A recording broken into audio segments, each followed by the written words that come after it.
Shalom, Mishpaka. Shalom, family. This is your host, Brian Anthony. Binyai with Beyond Babbitt reporting for duty. Your host, Brian Anthony. Binyai with Beyond Babbitt reporting for duty. Reporting to you live from the United States of Israel. Well, guys, I want to do another quick installment on our Moses series. This is going to be King Moses 6, part 6. And I guess we can call this the cause of the first captivity. This is not so much the how. We can get into that a little later, how it happened. But have you ever wondered why it happened, the cause of it? Because if you remember, Joseph was sold into Egypt. He was the first one down there. And he ended up second in command. He pretty much was the big man. You know, he had got a family and everything. He had learned to speak Egyptian. He looked the part Egyptian. And when his brothers came and everything, because of the famine, they didn't even recognize him. Because then he acted like he couldn't speak Hebrew. You know, he was speaking to everybody in the Kemetic tongue, Mizraim. And he was well versed in it. And so what changed? Because remember, Israel was invited after we know the story of Joseph and how that all happened. And finally, he told his brothers to go get the dad and the brother I ain't met. And they all came and they lived in Goshen and they were taken care of. So they didn't sell themselves into that bondage, into that slavery because of the famine like everybody else had to do. Because Joseph, their brother, was taking care of them. They even lived set apart. They lived in Goshen. So how is it that you go from that to being a guest, to being your brother is the second in command, you're balling, to being in captivity? And I'm going to submit to you that it was mainly through fear and jealousy. And we're gonna read this today in the book of Jasher. In the book of Jasher, and we're gonna see the cause of it. The cause of it. So let's set the stage. There was a war. There were some nations that were real plentiful. They were coming against Egypt. They were going to fight. And Egypt had an army, but they were a little terrified. So they asked Israel. Remember, Israel went down to Egypt with 70 souls, right? That's all they went with, besides Joseph and his family who was already there. 70 people, 70 souls. And so they started to grow when they were there. And not everybody, was in the army. Israel didn't use women in the army, just men. And they had to be a certain age, fighting men. So the king of Egypt, they were a little skeptical about asking Israel to help them, but they were so scared, and there were several kings. And we'll pick up right there. So this is excuse me. Turn to the book of Jasher, chapter 64, and we're going to start here at verse 16. And we're going to see what happened. How'd you go from being a guest and a well taken care of guest, separated, living in Goshen, to them even wanting to have you under subjection, and it's like I said, fear and jealousy is what did it. Okay, so book of Jasher, chapter 64, starting at verse 16, and it says, all these kings, the king of Edom and the children of the east, and all of the children of Ishmael, and Zepho, the king of Kittim, went forth and arrayed all their host in Hebron. And the camp was very heavy, extending in length a distance of 3 days' journey. So that's a really big army. The army extended for like 3 days, as far as the eye could see, and they come against you. Okay? So the camp was very heavy, extending in length a distance of 3 days' journey. A people numerous as the sand upon the seashore, which cannot be counted.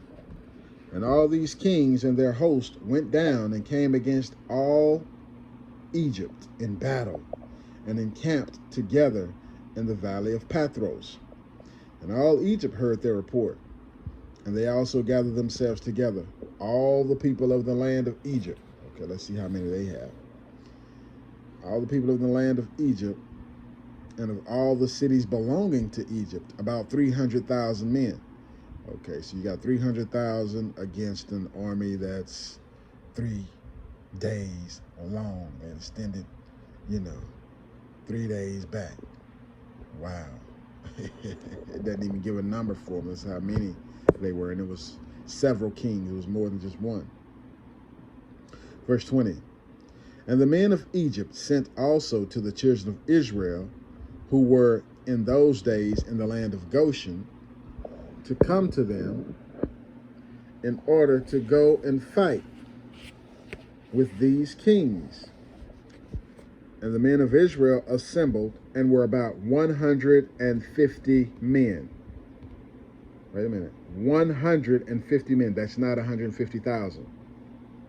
150 men. So when they went down to Egypt, they were 70 souls. So now they've been growing a little bit, and you have enough men to gather 150 fighting men. This is not also the women and children. This is just the army of Israel at that time. 150 fighting men. Okay, the Buffalo Soldiers, they're going to help out Egypt. So verse 21, and the men of Israel assembled and were about 150 men, and they went into battle to assist the Egyptians. And the men of Israel and of Egypt went forth, and 300,000 men and 150 men. So the men of Egypt had 300,000. That was their army. It's a nice size. And then you got another 150 who come and join and say, yeah, we're going to help. And you look at the army you're going against. So even Jasher said, weigh the cost. You know what I'm saying? One army that's got 10,000 going up against 20,000. You want to know before you go to war, do you even stand a chance? You know what I mean? Okay, and they went toward these kings to battle, and they placed themselves from without the land of Goshen, opposite Pathros. And the Egyptians believed not in Israel to go with them in their camps together for battle. For all the Egyptians said, perhaps the children of Israel will deliver us into the hand of the children of Esau and Ishmael, for they are their brethren. And that's true. Right? Esau was Jacob's brother. Ishmael was Isaac's brother. They're together coming against Egypt, Mizraim, and Israel is there. But so Ishmael had a mighty army, and Esau had a mighty army. And the Egyptians got scared and said, man, they're going to betray us. They're going to sell us out. So they, even though it's just 150 men, Egypt was already afraid. Fear was already fell upon them. Verse 24, and all the Egyptians said unto the children of Israel, remain you here together in your stand, and we will go and fight against the children of Esau and Ishmael. More fear. Because it's like, we don't want, because y'all might switch sides on us. Stay right here, and if they, come to this part, then y'all handle up. But we're going to go and handle up. But Egypt only had 300,000 men going against a much greater army.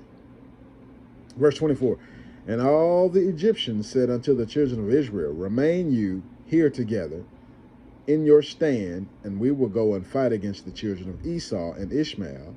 And if these kings should prevail over us, then come you all together upon them and assist us. And the children of Israel did so. They said, oh, okay.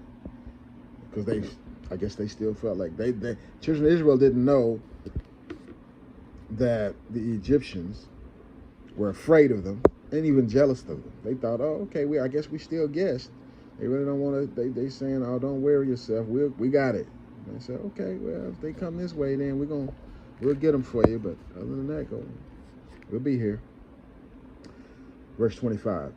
And Zepho, the son of Eliphaz, the son of Esau, king of Kittim, and Hadad, the son of Bedad, king of Edom, and all their camps, and all the children of the east, and children of Ishmael, a people numerous as sand, encamped together in the valley of Pathros, opposite Tachpanches. And Baalam, the son of Beor, the Syrian, was there in the camp of Zepho. For he came with the children of Kittim to the battle. And Balaam was a mighty man, honored in the eyes of Zepho and his men.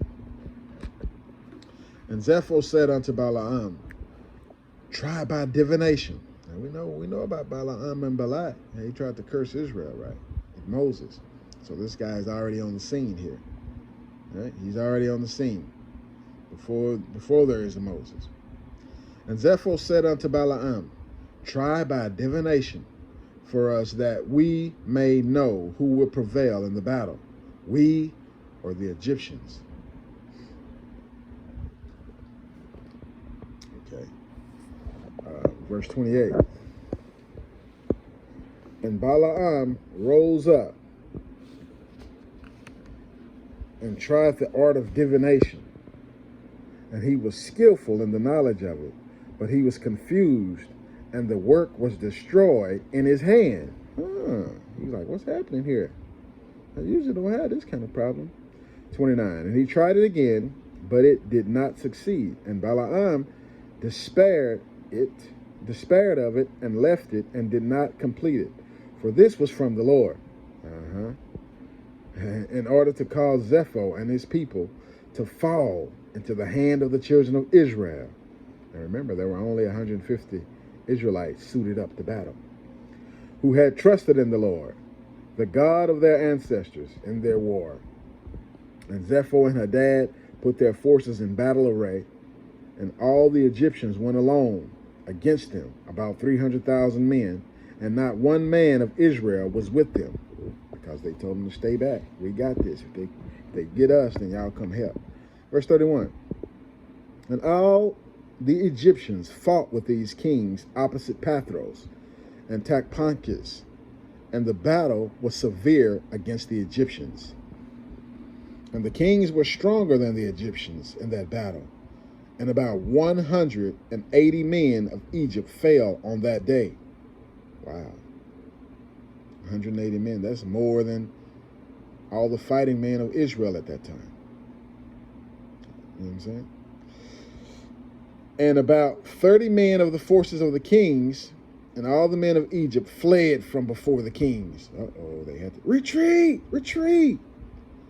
So the children of Esau and Ishmael pursued the Egyptians, continuing to smite them unto the place where was the camp of the children of Israel. And, Israel has always been a loyal people. We sign up for everybody military, wherever we are. You know what I'm saying? We sign up to help the military. Even here in United States of America, Mystery Babylon. We got Israel all in their militaries, fighting in their wars and voting and all this old mess. We don't understand. So I guess that's loyalty. But the other people, same as then, as is now, they fear us and they're jealous of us. Yeah, so they're not going, just because you fighting their wars don't mean you're going to get any favor. Don't mean that, they have a fear of you and they're jealous of you because you're the children of the Most High Yah. Verse 32. And the kings were stronger than the Egyptians in that battle, and about 180 men of Egypt fell on that day, and about 30 men of the forces of the kings, and all the men of Egypt fled from before the kings. So the children of Esau and Ishmael pursued the Egyptians, continuing to smite them unto the place where was the camp of the children of Israel. Smote them all the way back to the camp. So you had the 150 Israel soldiers, the army of Israel, the army of God. So you know what we did when they raped our sister, how we handled that. We didn't even have this many, and all the nations were scared of us. Okay, so let's see how this turns out. Verse 33. And all the Egyptians cried unto the children of Israel, saying, Hasten to us, and assist us, and save us from the hand of Esau, Ishmael, and the children of Kittim. And the 150 men of the children of Israel ran from their station to the camps of these kings. And the children of Israel cried unto the Lord their God to deliver them. And the Lord hearkened to Israel. And the Lord gave all the men of the kings into their hand. See, we're the X-Men, guys. We got superpowers. The Most High can turn us up. One can put 1,000 to flight, and two can put 10,000 to flight. You see what I'm saying? Those are not just words. Those are not just words. You first have to believe it. But you more than that, you have to believe what your Father said that he'll do for you. No doubt. And the Lord hearkened to Israel, and the Lord gave all the men of the kings into their hand. And the children of Israel fought against these kings, and the children of Israel smote about 4,000 of the king's men. So 300,000 Egyptians got put to flight. They only killed like 180 men. 300,000 of them. I mean, however many it was, they couldn't slay that many. But you got 150 Israelites who slay right here. Children of Israel fought against these kings, and the children of Israel smote about 4,000 of the king's men. 150 men slew 4,000 men. That would put fear on people. So the fear and the jealousy is kicking in, guys. You see, so at this time that the war was going on, we were still guests in Goshen. You know, we were still respected. There was no beef. There was no bondage. We were there. We don't know how long, but you know, it had grew from the 70 souls. And at first, 70 souls was the total, and now we have fighting men, 150. Okay, so verse 36.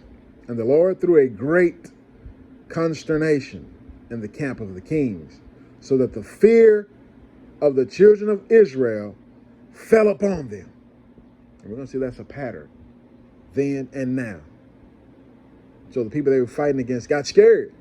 The people who we were helping got scared. They were afraid. Everybody was afraid. That's why the world hates us. That's why the whole world is Confederate. Cut us off now.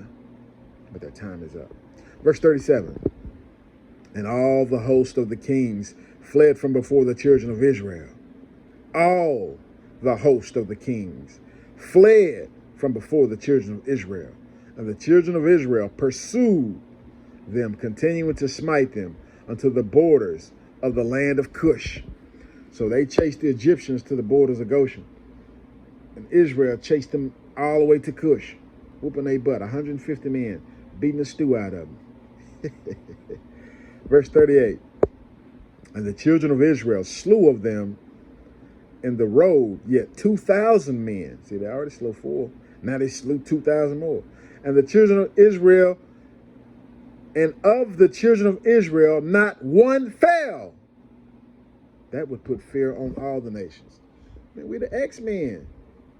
You read about the army of God. This is going to be at the end. How it's going to, shoot, how we're going to climb the walls, and we're going to be invincible. Just like this one. 150 men. They done slew 6,000 men so far, and chasing all the rest of them. Not one of them fell. These are mighty men of war. Scripture say God is a man of war. Our Father is a man of war. If our Father is a man of war, what does that make us? Huh? Mighty men of valor. Men of war.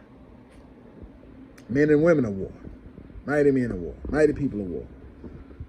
Verse 39. And when the Egyptians saw that the children of Israel had fought with such few men with the kings, and that the battle was so very severe against them, all the Egyptians were greatly afraid, of course. We made the kings we were fighting against afraid. We made the kings we were fighting for afraid. Because we're the children of the Most High Yah. All the Egyptians, verse 40, all the Egyptians were greatly afraid of their lives, greatly afraid of their lives on account of the strong battle. And all Egypt fled, every man hiding himself from the arrayed forces. And they hid themselves in the road, and they left the Israelites to fight. Look at that. Look at that. We come to help them, and they leave us. It's only 150 of us. It's 300,000 of y'all. And they fled, and they left us. And that's how it always is going to be, guys, until Israel is over all of the nations. They're never going to, any deal we make, any treaty, they're always going to break it. They're always going to come against us because they're going to have fear and jealousy. Until we rule over the world, this is always going to be the pattern. We can't trust them. Okay, verse 41. And the children of Israel inflicted a terrible blow upon the king's men, and they returned from them after they had driven them to the border of the land of Cush. And all Israel knew the thing which the men of Egypt had done. So when they was coming back home, they pissed off. They said, man, they went off and left us. They left us all alone to fight. This is their war. This their war. They told us if they start kicking our butt, y'all come help. When we come to help, they just left us to fight it. Like they left us to get slaughtered. 150 men is all we had. So don't you think the Israelites were a little perturbed? Thinking maybe they want to get a little revenge. If you were thinking that, you may be right. Verse 42. And all Israel knew the thing which the men of Egypt had done to them, that they had fled from them in battle and had left them to fight alone. So the children of Israel also acted with cunning. And as the children of Israel returned from battle, they found some of the Egyptians in the road and smote them there. Yeah, sucker, why you leave us? It's your war. We was fighting for y'all. Y'all left us out here to get killed, to be POWs or something. Smote them jokers. Nobody ain't gonna know. They're gonna act like somebody else did it. We didn't do it. Verse 44. And whilst they slew them, they said unto them these words, wherefore did you go from us and leave us, being few, to fight against these kings who had a great people, to smite us, that you might thereby deliver your own souls? See, now that ain't cool, brother. And some which the Israelites met on the road, they, the children of Israel, spoke to each other, saying, smite, smite, for he is an Ishmaelite. So they smote Ishmael. Or an Edomite. They smote Edomites. Or for the children of Kittim. And they stood over him and slew him. And they knew that he was an Egyptian. So whoever they found that wasn't Israel, they slayed him. Basically, everybody had showed to be enemies. The people who you were helping turned out to be your enemies because they forsake you to get killed or to get captured. And the ones you were going against, who really was your distant cousins, well, they was going against you. They knew you was down there. They come against you anyway.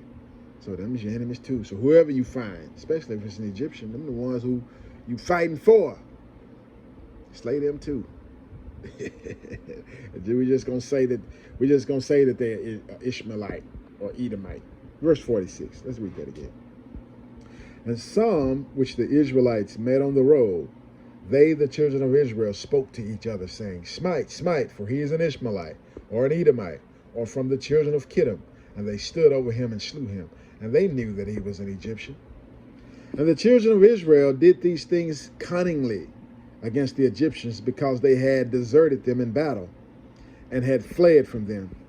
And the children of Israel slew the men of Egypt in the road in this manner, about 200 men. They got a little revenge. You know what I'm saying? You invite us to come help you fight, and then you take off running. Y'all way outnumber us. And them people outnumbered y'all. Just think how much they outnumbered us. And y'all take off running and leave us? What? Okay. Verse 49. And all the men of Egypt saw the evil which the children of Israel had done to them. So some of them knew it. So all Egypt feared. There you go. All Egypt feared greatly the children of Israel, for they had seen their great power, and that not one man of them had fallen. That's the power from our power. You know what I'm saying? Our God is a man of war. Our Father is a man of war, and we are his children. So our power, our Father gave us power. And so, yeah, they fear. So they're jealous and they're scared. So at this point, don't you think they're going to try to come up with a plan? Because they thinking ahead. They like, man. So really, if we want to stand against Israel, if we try, they'll whoop our butts. So there you go. Jealousy and fear. Verse 50. So all the children of Israel returned with joy on their road to Goshen, and the rest of Egypt returned, each man to his place. And we're going to pause it right there, guys. We're going to pause it right there. And so that was the cause. That's the cause of the first captivity in Egypt, because we didn't go there as slaves or as servants. We went there as guests. And this right here was the determining factor that let Egypt know we got to do something against these guys. It's kind of like the COINTELPRO, counterintelligence program that the U.S. government used from the 40s on up. Killed all of the quote-unquote black leaders. Killed Malcolm X. Killed Martin Luther King. Killed the Black Panthers. And everybody else. They even continued it, killing all the rappers, because they're spokespeople and people listen to them. Killing preachers, and now they're setting up their, people for you to follow. Yeah. Because of fear and jealousy. Anyway, guys, this is your host, Brian Anthony, Benya with Beyond Babbitt, over and out. I love y'all. Peace and blessings. Till the next time, shalom, shalom. Amen. Shalom.